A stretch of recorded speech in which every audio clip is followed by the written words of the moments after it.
ఓం శాంతి 17/12/2023 అవ్యక్త బాప్దాద యొక్క మధుర మహావాక్యాలు. శివ జయంతి యొక్క బహుమతి శ్రమను వదలి ప్రేమ అని ఊయలలో ఊగండి. రివైజ్ 6/3/1997.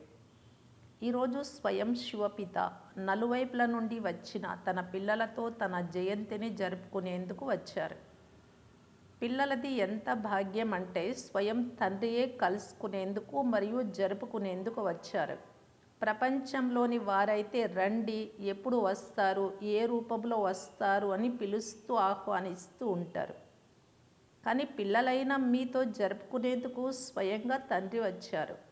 ఇలాంటి విచిత్రమైన దృశ్యాన్ని చూస్తాము అని ఎప్పుడు స్వప్నంలో కూడా ఆలోచించి ఉండరు. కానీ ఈరోజు సాకార రూపంలో జరుపుకునేందుకు పరుగున వచ్చి చేరుకున్నారు. తండ్రి కూడా నలువైపులా ఉన్న పిల్లలను చూసి హర్షితమవుతారు. వాహ్, శాలిగ్రామ పిల్లలు, వాహ్ వాహ్, సాకార రూపధారి కాబోయే ఫరిస్తాల నుండి దేవతా పిల్లలు, వాహ్, భక్తి చేసే పిల్లలు మరియు జ్ఞాని ఆత్మలైన పిల్లలలో ఎంత తేడా ఉంది. భక్తులు భావన యొక్క అల్పకాల ఫలాన్ని పొందుకొని సంతోషిస్తారు, వాహ్ వాహ్ అనే పాటలు పాడుతూ ఉంటారు. అయితే జ్ఞాని ఆత్మలైన మీరు కొద్దిపాటి అల్పకాల ఫలితాన్ని పొందుకోరు, కానీ తండ్రి నుండి పూర్తి వారసత్వాన్ని పొందుకొనే వారసత్వానికి అధికారిగా అవుతారు. కనుక భక్త ఆత్మలు మరియు జ్ఞాని ఆత్మలైన పిల్లలలో ఎంత తేడా ఉంది. భక్తులు కూడా జరుపుకుంటారు మరియు మీరు కూడా జరుపుకునేందుకు వచ్చారు, కానీ జరుపుకోవడంలో ఎంత తేడా ఉంది. శివరాత్రి పండుగను, శివ జయంతి జరుపుకునేందుకు వచ్చారు కదా, పరుగున వచ్చారు. కొందరు అమెరికా నుండి, కొందరు లండన్ నుండి, కొందరు ఆస్ట్రేలియా నుండి, కొందరు ఆసియా నుండి ఎంత స్నేహంతో వచ్చి చేరుకున్నారు. తండ్రి జయంతితో పాటు పిల్లల జయంతి కూడా అయింది. కనుక తండ్రితో పాటు పిల్లల జయంతికి కూడా శుభాకాంక్షలు, శుభాకాంక్షలు, శుభాకాంక్షలు. ఎందుకంటే పిల్లలు లేకుండా ఈ ప్రపంచంలో తండ్రి ఒంటరిగా ఏ కార్యము చేయలేరు. పిల్లలపై ఇంత ప్రేమ ఉంది, ఒంటరిగా చేయలేరు. మొదట పిల్లలను నిమిత్తంగా చేస్తారు, తర్వాత వెన్నెముకగా అయ్యి లేక కంబైన్డ్గా అయ్యి చేయించే వారిగా అయ్యి నిమిత్తంగా పిల్లలతో కార్యం చేయిస్తారు. సాకార ప్రపంచంలో పిల్లలు లేకుండా ఒంటరిగా ఉండడం ఇష్టం ఉండదు. నిరాకార ప్రపంచంలో అయితే పిల్లలైన మీరు తండ్రిని ఒంటరిగా వదిలేసి ఈ సాకార ప్రపంచంలోకి వచ్చేస్తారు. తండ్రి ఆజ్ఞతోనే వస్తారు, కానీ సాకార ప్రపంచంలో తండ్రి పిల్లలు లేకుండా ఉండలేరు. పిల్లల తోడు తప్పకుండా ఉండాలి. పిల్లలు కూడా తోడుగా ఉంటాము, తోడుగా వెళ్తాము అని ప్రతిజ్ఞ చేశారు. కేవలం నిరాకార ప్రపంచం వరకు మాత్రమే. బాప్దాదా చూశారు, పిల్లలందరూ తండ్రి జయంతి జరుపుకోవాలి అని ఎంతో ఉమంగుత్సాహాలతో ఉన్నారు. కనుక చూడండి, తండ్రి కూడా పిల్లల స్నేహంలో మీతో పాటు సాకార శరీరాన్ని అప్పుగా తీసుకొని వచ్చి చేరుకున్నారు. దీనినే అలౌకిక ప్రేమ అని అంటారు. పిల్లలు తండ్రి లేకుండా ఉండలేరు, తండ్రి పిల్లలు లేకుండా ఉండలేరు. బాబాకు అతి ప్రేమ కూడా ఉంది మరియు అతీత స్థితి కూడా ఉంది. అందుకే తండ్రికి న్యారా మరియు ప్యారా అనే మహిమ ఉంది. అతీతంగా మరియు ప్రియంగా ఉంటారు అని. పిల్లలు తండ్రి కోసం అనేక ప్రకారాల బహుమతులు, కార్డులు కానీ, ఏవైనా వస్తువులు కానీ, మనస్సులోని ఉత్సాహం యొక్క ఉత్తరాలు కానీ ఏవైతే తీసుకొచ్చారో ఈరోజు తండ్రి వద్ద వతనంలో ఆ అన్ని బహుమతుల మ్యూజియం ఏర్పాటు చేయబడి ఉంది. మీది సేవ యొక్క మ్యూజియం, తండ్రిది స్నేహం యొక్క మ్యూజియం. కనుక అందరూ ఏవైతే తీసుకొచ్చారో లేక పంపించారో ఆ స్నేహ సంపన్న బహుమతులన్నీ తండ్రి వద్ద ఇప్పుడు కూడా మ్యూజియంలో పెట్టబడి ఉన్నాయి. వాటిని చూసి తండ్రి హర్షితమవుతూ ఉంటారు. అవి గొప్ప వస్తువులేమీ కాదు, కానీ ఎప్పుడైతే వస్తువులో స్నేహం, ప్రేమ నిండుతుందో అప్పుడు ఆ చిన్న వస్తువు కూడా చాలా గొప్పదిగా అయిపోతుంది. కనుక బాప్దాదా వస్తువును చూడరు, కాగితపు కార్డును లేక లెటర్ను చూడరు, కానీ అందులో ఇమిడి ఉన్న హృదయపూర్వక స్నేహాన్ని చూస్తారు. అందుకే తండ్రి వద్ద స్నేహం యొక్క మ్యూజియం ఉంది అని అన్నారు. ఇలాంటి మ్యూజియం మీ ప్రపంచంలో లేదు. ఇలాంటి మ్యూజియం ఉందా? లేదు.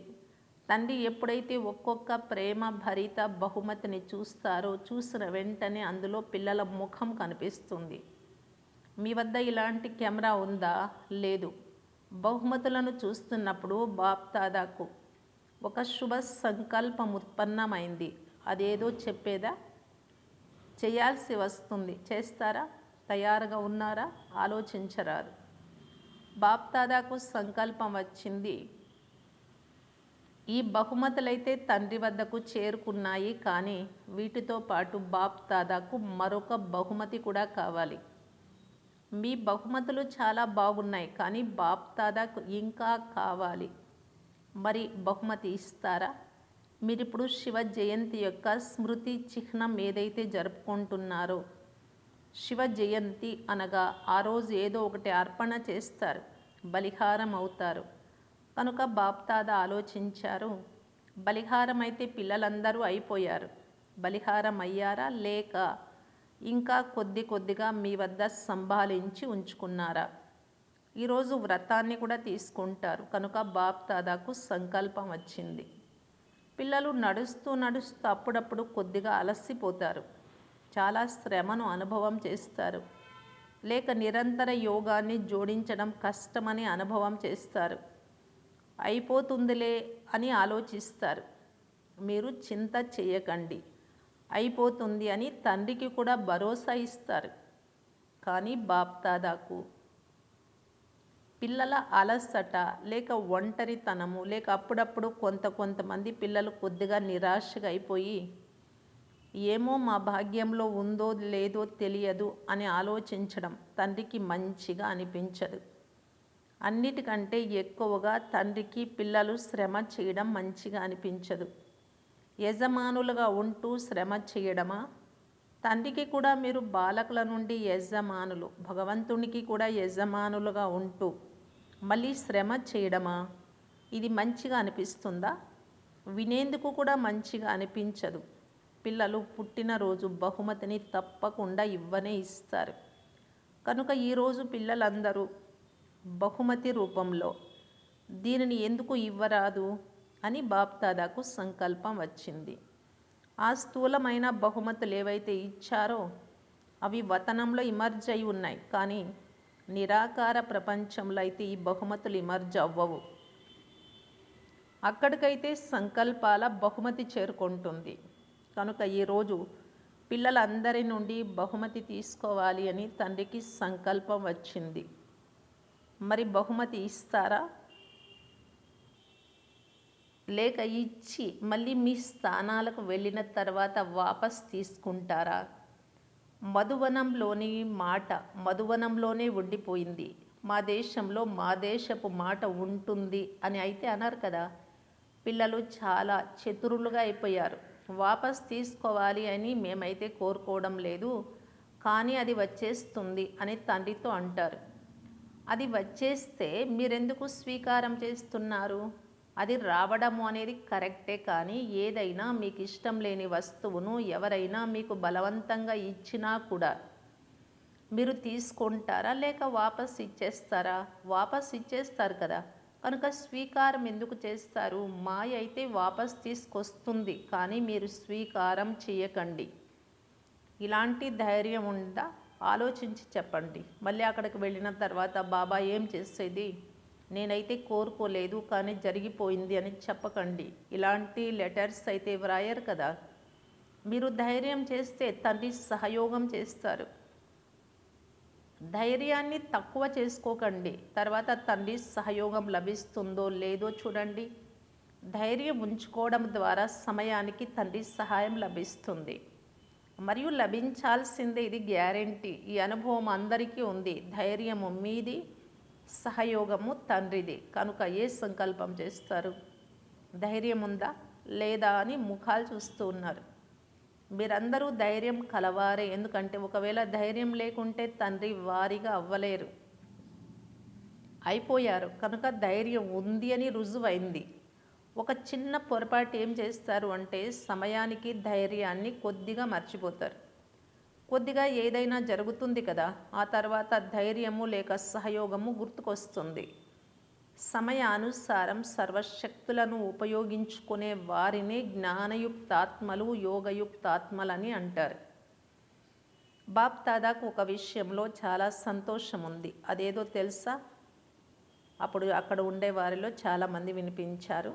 అందరూ కరెక్టే చెప్తున్నారు, కానీ తండ్రికి వేరే సంకల్పం ఉంది. మీరు చాలా లోతైన విషయాలు వినిపిస్తూ ఉన్నారు. జ్ఞానవంతులుగా అయిపోయారు కదా. బాప్ దాదాకు సంతోషం ఎందుకు ఉంది అంటే మేము 108లో వస్తాము అని చాలామంది పిల్లలు లెటర్స్, చీటీలు వ్రాశారు. ఇలాంటి చీటీలు చాలా వచ్చాయి. అంతమంది 108లో వచ్చేస్తే అప్పుడు 108 మాలను 5 పొరలుగా తయారు చేయాల్సి వస్తుంది.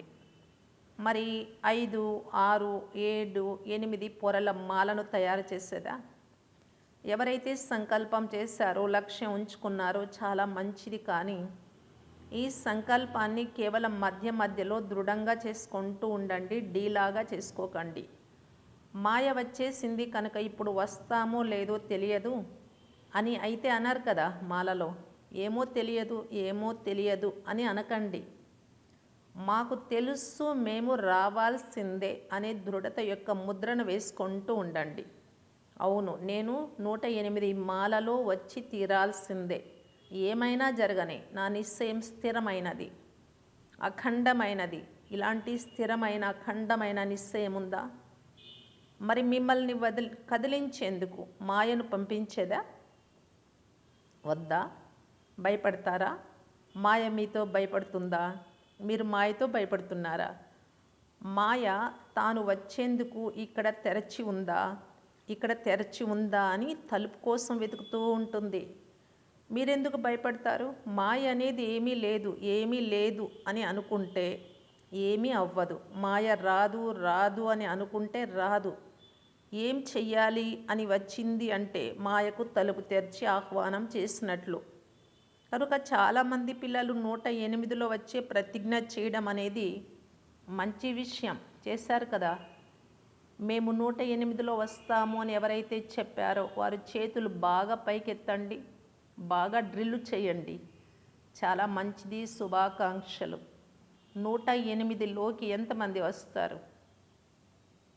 నేనెక్కడ వస్తానులే అని అనుకోకండి. దాది వస్తారు, దీది వస్తారు, తర్వాత దాదాలు కూడా వస్తారు, అడ్వాన్స్ పార్టీ వారు కూడా వస్తారు అని మొదటి లెక్క పెట్టడం ప్రారంభిస్తారు. మా నంబర్ వస్తుందో లేదో తెలియదు అని అనుకుంటూ బాప్ దాదా అనుకుంటారు కదా. బాప్ దాదా 8, 10 పొరల మాల కూడా తయారు చేస్తారు. కనుక మీరు ఈ చింత చేయకండి, 108 మందే కదా వచ్చేది అని బాప్ దాదా చెప్తారు. ఇతరులను చూడకండి, మీకు నంబర్ లభించాల్సిందే. ఇది తండ్రి యొక్క గ్యారంటీ. మీరు ప్రక్కకు తొలగిపోకండి. మాల మధ్యలో దారాన్ని ఖాళీ చేయకండి. మధ్యలో ఒక పూస తెగిపోయినా తొలగిపోయినా మాల మంచిగా అనిపించదు.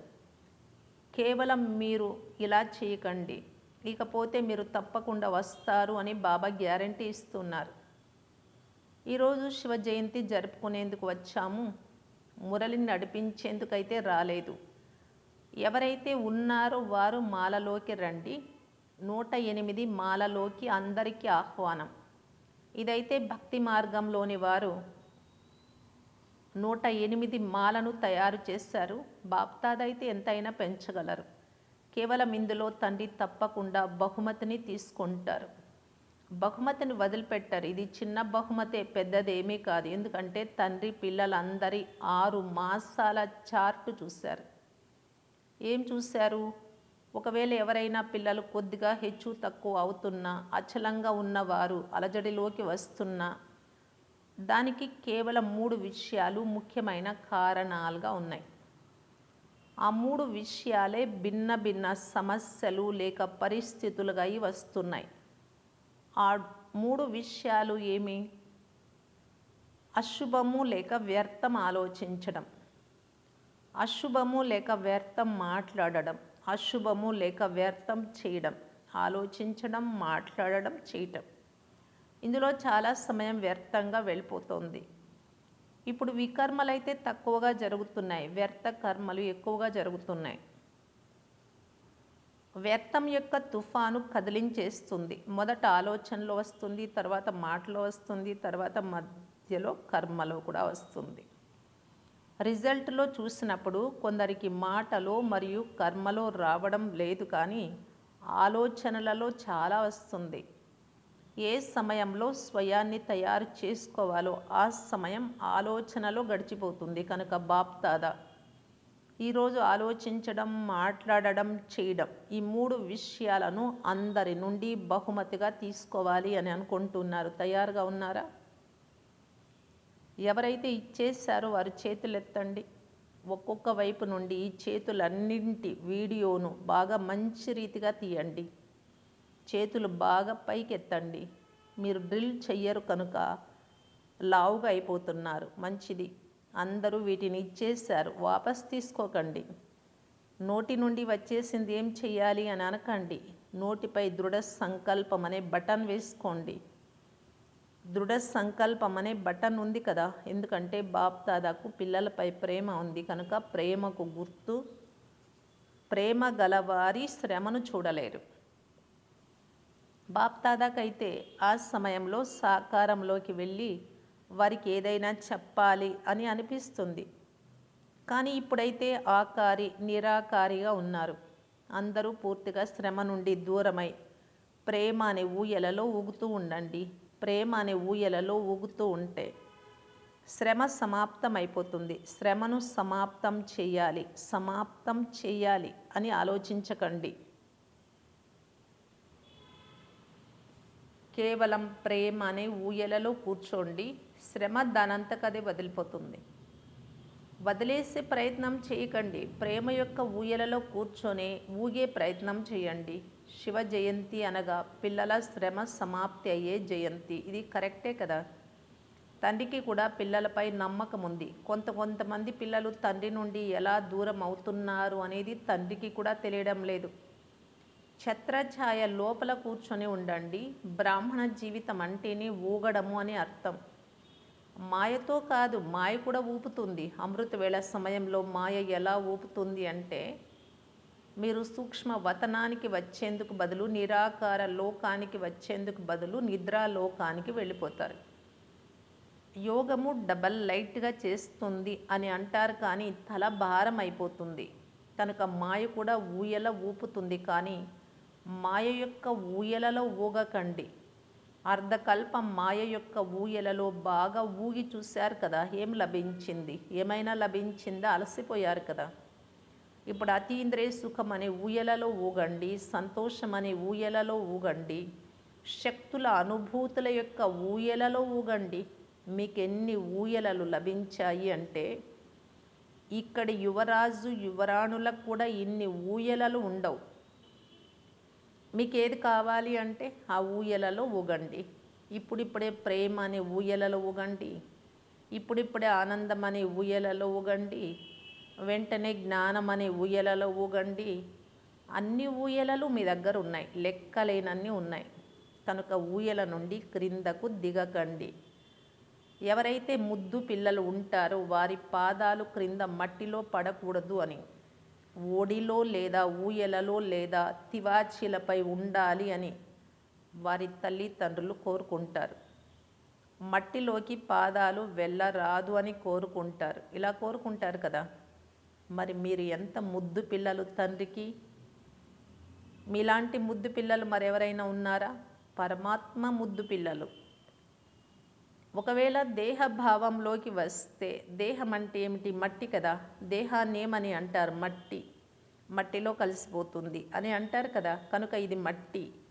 మట్టిలో కాలు, దేహాభిమానంలో కాలు ఎందుకు మోపుతారు? మట్టి మంచిగా అనిపిస్తుందా? చాలామందికి దేహాభిమానం అనే మట్టి మంచిగా అనిపిస్తుంది. చాలామంది మట్టి తింటారు కూడా.